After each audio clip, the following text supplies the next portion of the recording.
Hey everybody, welcome to TBC Plays. I am the Brit Canuck, a long-time EQ and MMO player, and we now know a new TLP is heading our way in 2022, so I'm carrying on my series of videos where I show you what to hunt, where to camp, what loot to aim for, and how to complete those hunter achievements.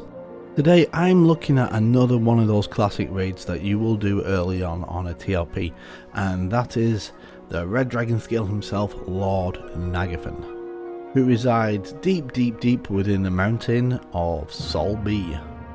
And he's a raiding character that the first couple of times that you will do him, usually as a brand new guild on a TLP at level 50, he can pose some challenge. But by the end of the expansion, you will have no problem with him and knocking him down, and then going into Kunark, you can do him with 2 groups easily. And a lot of people keep coming back because he does drop some fantastic loot that we will look at in a little bit. But not to get ahead of myself, first you need to know how to get to this raid, and thankfully it's one of the rather easier ones. To get to him, it's really straightforward. You're going to be coming into Lavastorm. Now, most guilds will not start their night at Lord Nagafen. It's quite common that guilds will combine Naggy with, say, Vox, and they will start their night at Vox simply because Vox is an absolute pain to get to and it takes forever. Not so much with Naggy. Usually after killing Vox, your guild will teleport over to Lavastorm, and it's just a quick run through Lavastorm mountains, say from the Druid Spires or from the zone line. If you were one of the unlucky ones that got ported with a wizard, you're gonna run past the tunnel to Sol A, go through here. The one thing I will point out with this zone is try not to engage the goblins. I've seen them cause some really nasty lag spikes if there is a lot of people in the zone, because they do some casting, and yeah, I've seen it freeze up a bunch of people, so just ignore them and run past, and you'll see your agent at change standing right here, and that's what you will use to get the instance and hail when you're ready to do so. Once you get into Sol B, it puts you right here, which is handy, right outside the fire giant area in this little safe spot. And it's one of the beauty of raiding on a TLP. You know, you're not having to mess around clearing in and people getting lost, because it puts you straight here. So when you guild first come in, you'll see around you there is a bunch of fire giants, so you're going to want to start pulling those fairly quickly so you clear the way to Nagafen, and there's also a couple behind that you'll want to clear out as well. Now what I would recommend doing is sending a monk back to the spider area, so you're going to come down these tunnels, and the reason why is the spiders, namely the lava duck crawlers down there, make fantastic pets for enchanters against Naggy, so it's always worth just coming back and snagging 1 each for all your enchanters, because they will chuck out quite a lot of DPS on him. So just throw a javelin down, they'll follow up, let your enchanters know that they're on the way so they can be ready to charm and kill any excess ones that you come across. And hopefully while you've got one monk who's doing that, you have someone else from your pull team, usually monk or bard, that they're going to continue on and pull some of these giants down, because you want to clear them fast and you want to get to killing Naggy as soon as you can, so you can get more targets in the one night. So to keep bringing these fire giants down to the raid. The fire giants themselves don't really pose any problem whatsoever for a raid at level 50. You just want to kill them as fast as you can. If anybody has a need for the toes, go ahead and loot them. They drop a decent amount of plat. Usually that will just get scooped up by the raid leader. And most plat that drops on raids, you'll go to mats for things like shamans for the alchemy. You're going to carry on killing a lot of the giants down here. You're going to clear all the way up to the throne room up top. Shouldn't take you more than a couple minutes just to whiz through these fire giants. They're not any like I say, any challenge. One thing to remember with them is they are giants, so they are a belly caster, so that means if you are trying to nuke them, you need to be stood under the belly in melee distance, hence the name belly caster. A few of them are wizards, but they won't cause any problem again. You just want to scoot through all these giants as quickly as you can so that the raid can move up. So for monks, once you clear these first few, you're going to be coming into the throne room. There's some more up here. You want to be bringing them down. King Tranix up there with the most trolley item in Classic. Make sure you're clearing out all these giants, because this is where we typically fight Naggy. So we want to pull all of these. You can nice and easily as well move the raid up once you've got into this room as well, and just fight Tranix where he stands. It's not a problem. There's a couple of giants, but you know, when you've got a raid of 30, 40, 50 or more characters, none of these mobs will pose you any challenge whatsoever. And once Tranix is dead, you know, go ahead, take a look at his loot. Of course, on TLP we'll have the advanced loot window, which makes it a lot easier, and he drops, I guess, a nice headpiece for Enchanter this time, and a fine steel dagger, which, you know, you'll probably get 2 plat for from a vendor. Now, the raid is going to want to stay in Tranix's room. At least most guilds that I've been in across TLPs will fight Naggy in Tranix's room. So it's always worthwhile, because Naggy does have a fear, just to clear out all the giants in like those side rooms as well, just to make sure someone doesn't end up running in there and arguing them, you know, halfway through Naggy, because that the elements that can happen that, you know, could cause a raid to ripe if those giants get on your healers. And the good thing is on these TLPs, when you're in the instance, is we don't have to worry about respawning mobs. So, you know, kill them away and they're done, and you can forget about them. And then for your pullers, they're going to be wanting to go down a corridor and over the bridge and killing the rest of these fire giants. Again, they're no different than the fire giants that you've already fought. So throw a javelin at them, bring 2, 3 of them in at a time. You know, you should have the tanks ready to go and to pick them up right at Tranix's room. So you always want to keep mobs in there, so that you're clearing all of these as fast as you can, and just keep bringing them back, making sure your tanks aren't getting overwhelmed. Monks, you gotta carry on pulling across the bridge. The next room that you pull from, I think there's like 5 giants in. I think it's 5. So you, depending on your guild and your raid size, you may want to split these ones before just running back in with them. And you know what, you've had Feign Death for a while, you know how to split. You're going to sit on the floor, you hit that feign button, wait for a couple of them to path back and lose aggro on some of them, and then take the remainder of the ones that you have in, whether it's 2 or 3 or so, just so you're not overwhelming your warriors and your tanks, because you don't want to slow down getting to Naggy and get him down, and if you're having deaths, then that's going to slow you down. Now, while your tanks and your raid are busy killing those giants that you've just pulled, you want to go and get started on splitting out Naggy from the giant in his little lair, I guess, and it's mainly the Magus that's in there. And you see, you want to check all these corners just before I move on to make sure you've got all of those giants, because if you leave them and pull Naggy, well, they're all going to come in, and that's the situation that we want to avoid. The good thing with the TLP is that we have extended targets. We can see exactly what's coming and what's going to aggro us. So as you can see, we're going into Naggy's lair, and wandering around is the Magus. He could be anywhere in here, and of course Naggy himself. So at this stage, everybody else that's in the raid needs to be ready to set up and ready for the pull. So usually you got your monk, who's going to be the one going in and doing the tag. What I've seen a lot of guilds do is having an SK just take the initial aggro, usually with a harm touch, because otherwise your warrior is not going to start with a lot of aggro. And how it works, if you use a harm touch and the warrior taunts off them, they're taking all that built up aggro, so it's easy for them to keep that. Everybody else that's in the raid, you're going to be hiding around this corner, so your rangers, your clerics, your bards, everybody else, magicians, is going to be hiding around this corner so that they're not getting that aggro initially.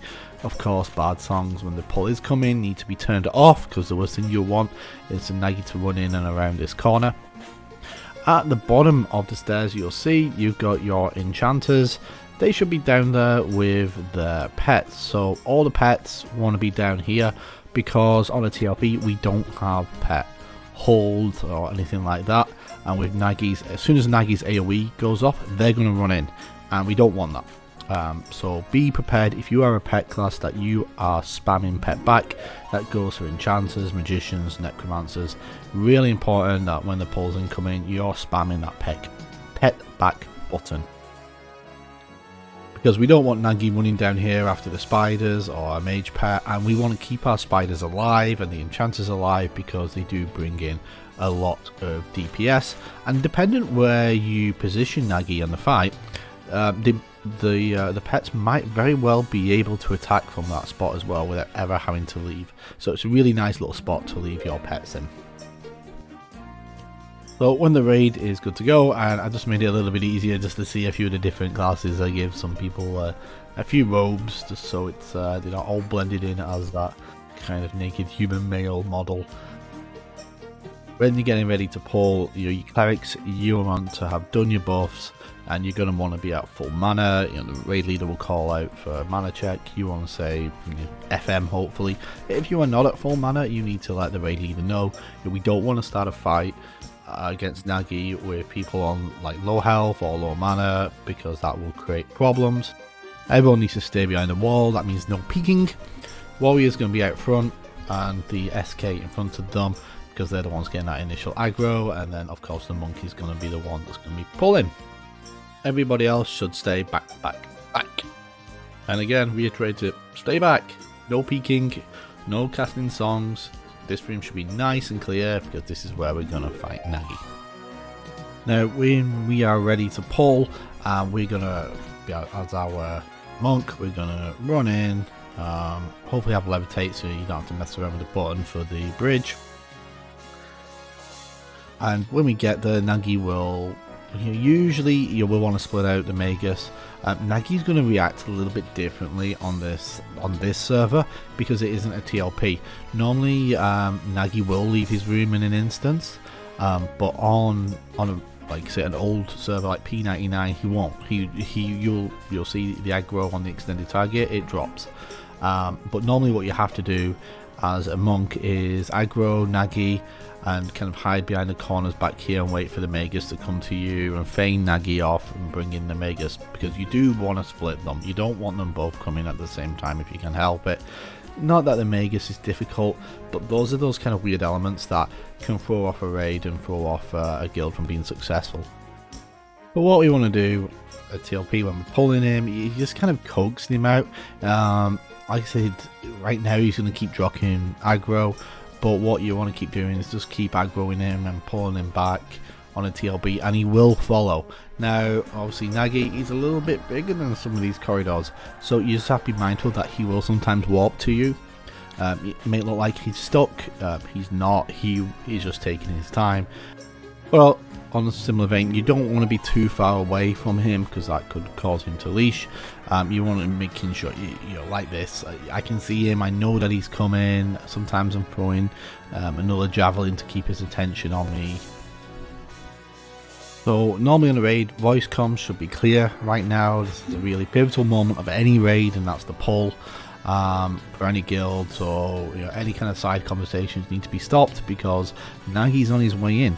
And at this point, when I was pulling on a monk, I will just run all the way in at this point because I know he's coming. But he is going to warp across that bridge. He's not going to slowly take his time. He's just going to appear. Now you've got Naggy in the room, but positioning in him is important. So you want to kind of have his back pointing to the raid, or he is ideally in a corner. Now he does have a cheese mechanic, Naggy, that if he does not have line of sight on the tank, he will not cast his spells, and he has two. One is a area of effect direct damage. It can get pretty nasty when it's hitting a lot of people, and that can cause aggro to bounce around if people are getting low health. But at the same time, he also does a fear like the dragons do and causes people to run away. So the bad thing about it is that your tank's not going to be generating a lot of aggro, because quite often it's difficult to be able to swing and hit him. So this is the kind of usual setup and what I typically see of guilds when they're killing him quite often. The warrior's backed into the corner and you've got your raiders attacking from the back behind him. Now when your raid leader or your Habagina is saying that he's going to do the direct damage, if you don't want to stay in and take that, that's your cue to get out of line of sight, otherwise it will hit you. I would say like things like monks, it's always good if they can stay in, because monks do a ton of damage in classic, and they have abilities like mend which can offset some of the damage that they take from things like the direct damage. Now, of course, if you're going to get feared, then you're going to run out and there's nothing you can do about that. It is resistible, it won't hit you every time, so definitely coming back into doing these dragons in Kunag, it becomes less and less of an issue as well. One thing to remember with Naggy, he is a dragon, so he's a belly caster, so any kind of spells, detrimental spells, damage and debuffs you cast on him, you need to be stood under his belly within melee range. That's probably the biggest mistake I see from new players who haven't done this raid before, especially if the raid leader's not really explained it, is you can't just pop out from the cubby. You need to be able to run under his belly, cast your spell and get back before the AoE hits you. Now, I'm not a complete expert on Naggy, but now we're going to look at some of the areas you can fight him. I've seen fighting on this corner, with the warrior kind of around this corner so Naggy can't hit.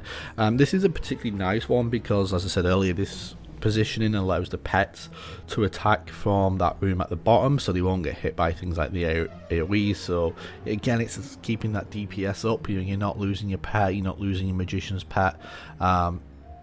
Things like that. So that's a pretty good spot, and actually one of my preferred spots to fight Naggy. This is another corner I've seen used a lot. The warrior hides behind that little edge on the doorway, staying outside of Naggy's line of sight, so he's not going to be casting his AoEs. And that's good, because you always want to make sure your warrior is within the range of the cleric. So that's really important that you test that before you engage on the fight, that your warrior is going to be staying in, because there's nothing worse than you engage and your warrior's out of range, they're not getting heals and they go down before you've even really started, before Naggy's even gone down to 99%. So again, another nice corner that you can use should you want.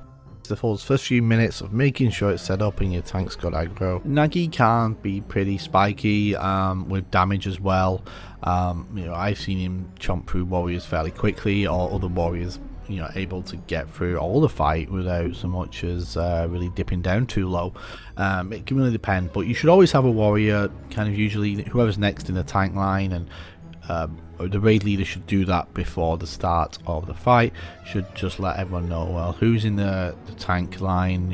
Everyone should know what order, also who's the next tank up, and if you're the next tank up, you want to be standing by and standing next to the main tank, because you don't want Naggy to start turning around or wandering off. You want, if your tank goes down, straight away you can hit that button and get him and keep him in that exact same spot, because that again is going to maintain the DPS, because you're melee and aren't dying when your main tank dies and getting aggro. So that's going to keep the healers focused on you, the main tank, rather than your group mates. So now we're going to look at some abilities that Naggy has. Naggy, he has two spells. The first one is Dragon War.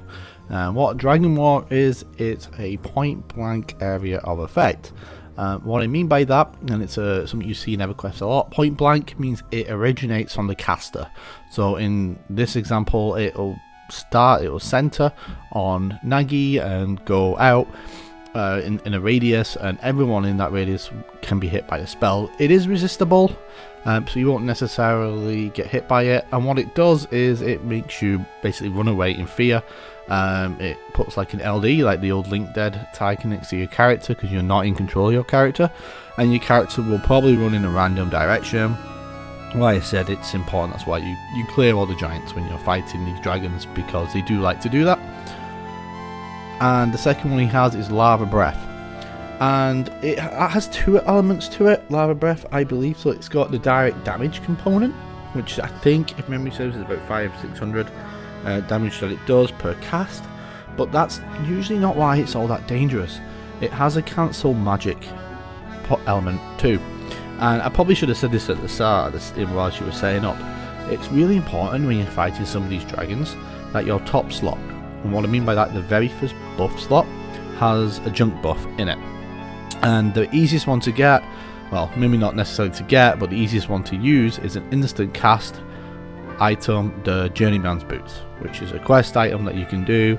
The hardest part is getting the piece from Ocean of Tears. The rest of it's easy, and apart from maybe seeing hasten up, because it's really important. If you get hit by that, you want to be spamming your J boots so that it's not actually going to be cancelling your good buffs. So if you're a warrior, you're not losing your AC buffs, you're not losing your clarity if you're a caster. So really important. So let's take a look at the main reason we all come to a raid, and that is the loot that drops off Lord Nagafen. First up is the Hierophant's Brook, a nice druid only 2-hand blunt. It's got an effect on it. You don't really have it for the effect, it's mainly just for the stats. The effect could be useful when you're soloing in lower level areas, I guess. Other than that, you're going to see a lot of these typically, and most guilds only have 1 or 2 main druids, so the likelihood is if you have an alt druid, you probably can pick these up. A lot of guilds by the end of Classic and into Kunark, when these still drop off Gore, they're giving them away. Next up, the Gauntlets of Fiery Might. This is an item that you actually do want to get a bunch of. It's probably best in slot for monks and rogues out there. It's got some really nice stats for Classic and really low weight, which is why it's so good for monks. Strength, stamina, dex, and it's got some resists which will become more useful going into Kunark. Next up, the Blade Stopper, which is an awesome name for a shield. Metric ton of AC, hit points and stamina on, so perfect for warriors who are going to be main tanking. There's a few fights in Everquest where you probably do want to be sword and board as opposed to having dual wielding 2 swords, and early on this is an excellent shield to do that with. The Shaman Hammer, Blight Hammer of the Scourge, another item with an awesome name. Stats are okay, and it has a dot on it as well, which you've got to be swinging for it to hit. And Shaman's not really going to be swinging. They do most of the damage with the dots, and they're going to be using Cannibalize outside of that. So pick it up because you'll get it for free at some point, because this thing drops like into Kunark, I think from Sev, and even into Velius as well. The gold-plated Cushy Katana. Another one of these items that seems to be way too common in Nagafen's loot pool, because you see it all the time. It's not very good, not even in Classic is it particularly good for rogues. Maybe has some minor use if you're in the hole against the elementals down there because of the proc, but even then it's just not very good. You see way too many of them. Most guilds are lucky if you have 1 or 2 rogues, and they probably don't even need this if it drops anyway, because the stuff from Fear and the Sky Quest is obviously way better. Yeah, outside of Tribute, don't really think it's useful. The Orb of Tishan, which is a great item, especially if you are leveling any alts up. Early on a server, it's probably going to be an upgrade for an enchanter. I like it on an enchanter because of the extra stamina, especially when you're charming, you're going to be getting hit, so having that bit of extra help can be useful. Bards might also see some use of it as well because of the proc effect that it has, casting the debuff. These drop well into Kunark, so you'll be seeing a lot of them. For the bards out there, the cellos, drums of the march, there's a big boost to your percussion songs on this one, the most common one being cellos, the celarendo, the one that makes you run faster. You probably will get this and you'll pick it up, and it's awesome until you get your epic in Kunark. Alrighty, we got to it. The Cloak of Flames, the item every melee wants in Classic. All the monks, all the warriors, all the rogues, all the Shadow Knights, and especially the bards, the Cloak of Flames. It's also the reason why you keep coming back and doing Naggy in Small Mans in Kunark and in Velius, because this is the big chrono item. This is the item that you can sell to make some easy chrono, and even in Kunark and even in Velius, it's that good of an item. Having said that though, I never had one on my monk because I didn't need it, because I had the Plane of Sky belt, which is a higher haste percentage, and that led me to free up my back slot, and I completed the Plane of Sky back item. So although it's such a great item, you might not necessarily need it. But items such as this are so important for melees, because that haste element to this item means you're hitting faster, you are doing more damage, and that means your raid's going to kill the mob faster, your group's going to kill quicker. So by all means, if you do not have any of the haste item, definitely get the Cloak of Flames. And I will be back in Kunak, I'll be back in Velius with a couple of friends, because I know that this item can drop from Naggy, and he's easy by that point, and I can still make a whole bunch of chrono from it. Rest of the items, you got the Prayers of Life, which is like a 5-time use heal item. I've used that in clutch moments on a warrior sometimes, just to eke that out. It can make a difference. Then you got the Red Dragon Scales. Now this is used in 2 quests, the Bard Epic for the Singing Short Sword, and the Warrior Epic for the 2 blades or the 1 2-hander. So you will need to get it if you're one of those classes to get your Epic, which you'll definitely want to do in Kunak. You don't necessarily have to get it in Classic from Naggy. It continues to drop. Like I said, most people will still come back and kill Naggy, partly for this item, but it also drops from Talendor in Skyfire once you're in Kunak, so it becomes easy to get at that point. Then there's the Torn Burnt Book, and that's another quest item for the Fiery Avenger for our Paladin friends. It's part of the Epic as well for the Paladin. It's part of that whole quest chain. It's easy to get, you know. It's something you see a lot of, unfortunately, from Naggys. These books drop in and they end up in guild banks, never to be used. And it also drops a weight reduction bag, which is kind of nice. I always grab a bag from these mobs if I can for a cheap price. That's it for the loot from Naggy. You know, obviously we hope for the Cloak of Flames more often than not. We get that silly dagger thing, we get the Druid Crook and 2 Prayers of Life. So this is a common thing to see, or you could be really lucky and get several Cloak of Flames. Who knows? Alright, so for Nagafen, remember what you want to do. He's very fire resist, he's very magic resistant as well. You also want to raise your fire and magic resists if you have any of those items, like those Crown of Froglog Kings that you would have picked up in Lower Gut, because they all can help you resist his AoE. That does get significantly easier, you know, once you're coming back here in Kunak, but in Classic that AoE can be really, really nasty. I always like, where possible, monks to stay in, because monks do so much damage. You want them to stay in and keep hitting, and you know, they can offset a lot of the damage with their men skill. But right now we're going to look at some of the classes and what you will likely be doing. Like I said, I'm not your raid leader, I'm just letting you know what I've seen during my many times killing Lord Nagafen across various TLPs in various guilds. Bards, a bit of a funny one again for you this fight. Some of you are going to be staying back with the clerics to ensure that they're getting that mana regen. Like I said, in Classic the range of your songs isn't very high. Some of you will be staying near the melee and near the tanks, because it's also important that they're getting your magic resist song and your fire resist. And depending on what group that you're supporting, your songs you play will probably look something like this. Can't say for certain, but this is typically what I've seen bards play. Or it might look like this if you are supporting the clerics and casters. Not necessarily a fun fight for bards, but your songs are fairly crucial to the success, because those resists can really make a difference. For clerics, you know what you're going to be doing, you're going to be healing, but it's not just about casting your latest and greatest heal. Far from it really, because the cleric needs to preserve mana throughout the life of the fight. It's not about using your highest heal all the time, it's about knowing when to heal and what heal to use. Now for the most part you're going to be using complete heal, whether as part of a chain or doing it on a spot heal basis.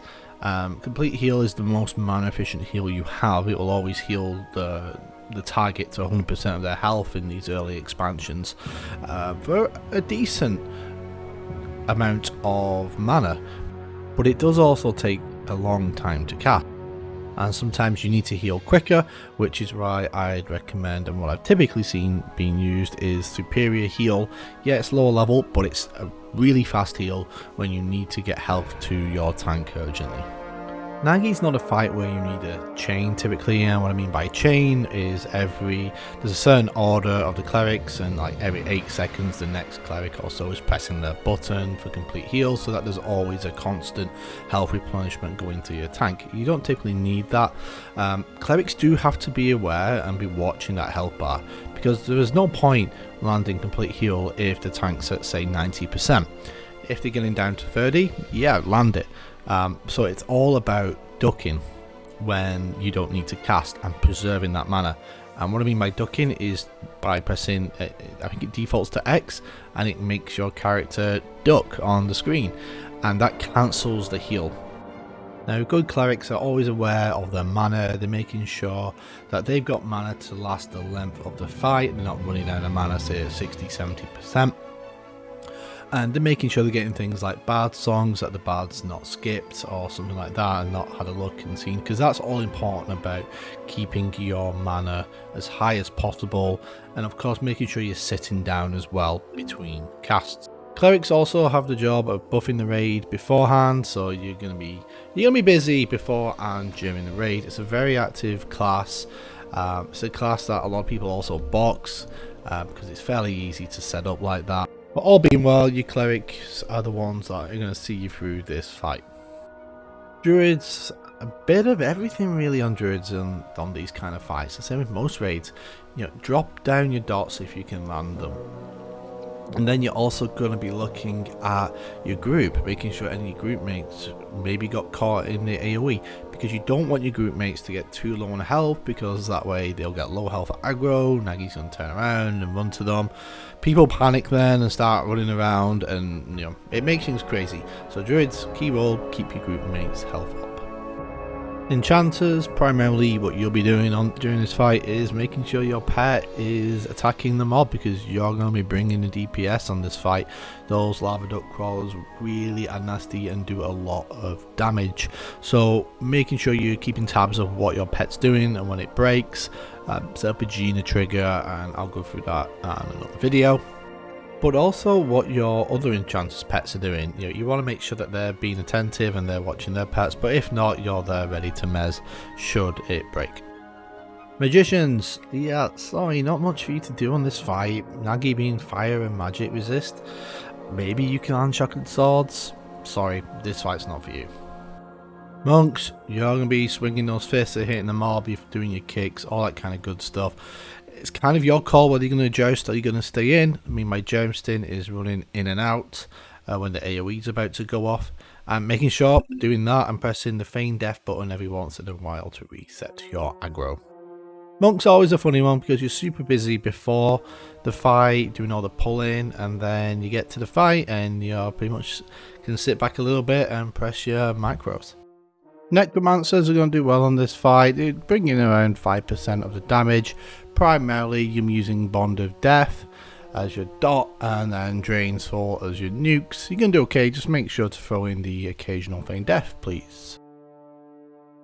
Besides looking like a total badass with the fiery sword, paladins always play a useful role in this fight, as you do with kind of all other fights. What I tend to see paladins doing is just kind of doing DPS, not doing a whole ton of DPS, but every little bit helps, but there to land those superior heals, those quick heals if they needed on the tank or on one of their group mates if they're getting a bit low. Paladins can also step in to tank if they need to, if that's the case then maybe things are getting a little bit desperate, because that typically means all your warriors are dead. But hey, in the use of paladin you can use one of your reses. For rangers, primarily you're going to be doing damage through Stinging Swarm. It's your primary dot that you'll typically use along with swinging your swords. Also, you can use Flame Lick. Always handy to have Flame Lick ready if things go south. Rangers can be really good stabilizers for the raid and to let the tank. Again, you're going to use that only if Naggy goes onto like a cleric or something. Rogues, you're going to stab. Stab. Stab. Stab. Keep stabbing. Pressing backstab. Don't pull aggro, don't get low health aggro, don't get hit by the AoE, or if you do, try and resist it, and easy. Well, the Shadow Knights, like I said right at the start, you're particularly busy right at the start. One of you will be to get that hand touch in, so the warrior can taunt off you and transfer that aggro that you've generated. Really important that some healers are looking at your health, because we don't want you to die. Other than that, you're going to be swinging your sword. Also, you can use life draw. That'll help negate the area of effect damage that you take, and you should be using that throughout the fight. And that allows you to stay in, and a Shadow Knight will do probably around 2% of total damage. Shamans are kind of a funny one to say what you should or shouldn't be doing, because you're so versatile, it's really situational. When I played a main tank, before a fight was engaged, the main tank lineup is out. I shouldn't, as a main tank, have to ask for buffs. One of my bugbears was always having to ask for buffs. If you're a shaman, you should know who's tanking and what buffs they need, and sort it out amongst yourselves about who's going to be buffing what. Now, early on these kind of Naggy fights and early in the TLP, you're probably not going to be able to do much DPS, and that's a shame, because some DPS from shamans is actually pretty good with their dots. You're probably going to be supportive of the healers, and that's important because your ability Cannibalize can really extend and further the amount of healing that you can do. And as a shaman, you should always be using Cannibalize every opportunity you can, ensuring you're sitting down in between, so that if you're min-maxing so that you're hitting the tick of when the mana increases. So you're going to be using either Superior Heal or Spirit Salve, I think it is, as your primary healing, certainly early on in these kind of fights. Maybe in a couple of weeks when people get more accustomed to playing, that's when you can start doing some more DPS as these fights do get easier. Warriors, I mean, you know what you've got to do. You're the action class. You're the one that's tanking this. You're the one that's getting hit by Naggy. And then the skill of a warrior in these early expansions is you don't have that many buttons to press, but the trick is knowing when to press them. It's ensuring that, before you start a fight, you've got all the buffs that you need. It's also about ensuring that the mob is correctly positioned. That's a big one, because if the mob is not correctly positioned, then that's a problem, because it means that others could be taking repulsive damage, because Naggy's facing them, and that's not what we want, because that's increased burden on your healers who are already dealing with having to heal up people getting hit by the AoE potentially.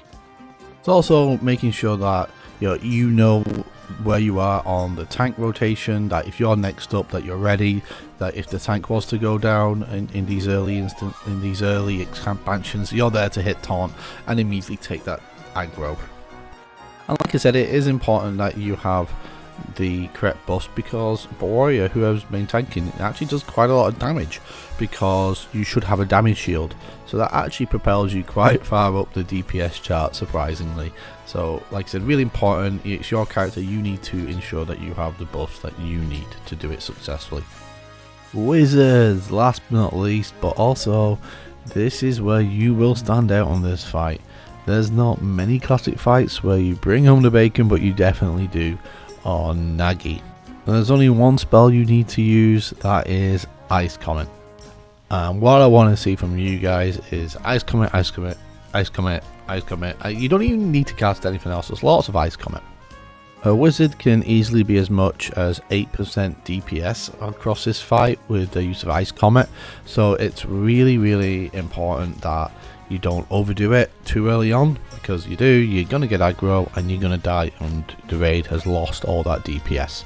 So it's very important that you are spreading out your casts, that you're not doing it too much too soon, and you're there throughout the life of the fight, casting Ice Comet 20 to 30 times, and that's a huge chunk of DPS on a mob that has about 92,000 hit points or so. So yeah, Ice Comet, dodge the AoE, Ice Comet, dodge the AoE. Yeah, that's pretty much it. So that's about all I have to talk about for Nagafen. Not overly complex fight, as there's not many of those in Classic Everquest at this stage in the game, but it's a fight which is probably going to be the guild's first real test. Now he's very easy to do with like 40 to 50 raiders, as long as you have enough clerics and a few warriors and you're getting the shims are getting the slow in. There's not too much to kind of worry about, especially if your raid knows to dodge the AoE. If they're not confident, they can stay in and get and heal themselves through it. But you know, as anything, I've been in Naggy raids that have wiped. Usually small mans, say with like 20 characters if guilds have been split, because the DPS isn't there and you just can't get it down before the clerics run out of mana. So you can have that composition, ensuring you got the right amount of DPS. Like I said, wizards on this fight are total MVPs, but Naggy can be slowed. I don't know if I mentioned that earlier, but yeah, he definitely can be slowed, so making sure you are getting those kind of slows and the dashes in on him, and you really shouldn't have any problems. Enchanters and all the pet classes, they need to be aware right at the start, ensuring their pets aren't running off doing things they shouldn't. And overall, the risk reward is, you know, end of the day, you're hoping for either a Cloak of Flames and a few Red Dragon Scales. Everything else is alright, but you know, they're the two items that I think you go to do Naggy for. Cloak of Flames, such a big item for melee classes early on in the game, and you know, the skills are needed for the epics for the Bard and Warrior as well. It's a raid I like to do. I always like to come back into Kunark and into Velius to small man it to try and get those loots as well. And Naggy's usually what you do before you do Hate or Fear. I hope this guide is useful for some of you out there. I probably forgot a whole bunch of things. You know, it's been a while since I've played and done Naggy, but it wasn't easy to get Naggy to respond to how he would do on a new TLP. And making some of these videos really reminds me how I have a strong dislike of the look clear models, but you know, here we are, work with what I've got. So hopefully, you know, if you've never done Naggy before and the 2022 TLP is going to be your first one, or in the future, then hopefully this is useful and let you know a little bit of what you got to do. Like I said, I've probably missed out a ton. I know for sure I forgot to mention that humans will be slowing Naggy and things like that, but I've really enjoyed making this video, and I hope you've enjoyed watching it too. As ever, thank you so much for watching. If you feel so inclined to hit the like and subscribe button, I really would appreciate it. It helps a lot, so if anyone who does that, you know, thanks a million in advance. Links below for the Discord, where there's a bunch of us who pretty much chat about Everquest all day, every day, and you know, our guesses for what the 2022 TLP will hold. So feel free to come join the conversation. Other than that, other links, Twitter, Patreon, all that good stuff. I am the Brit Canuck, and I hope that you have a fantastic day.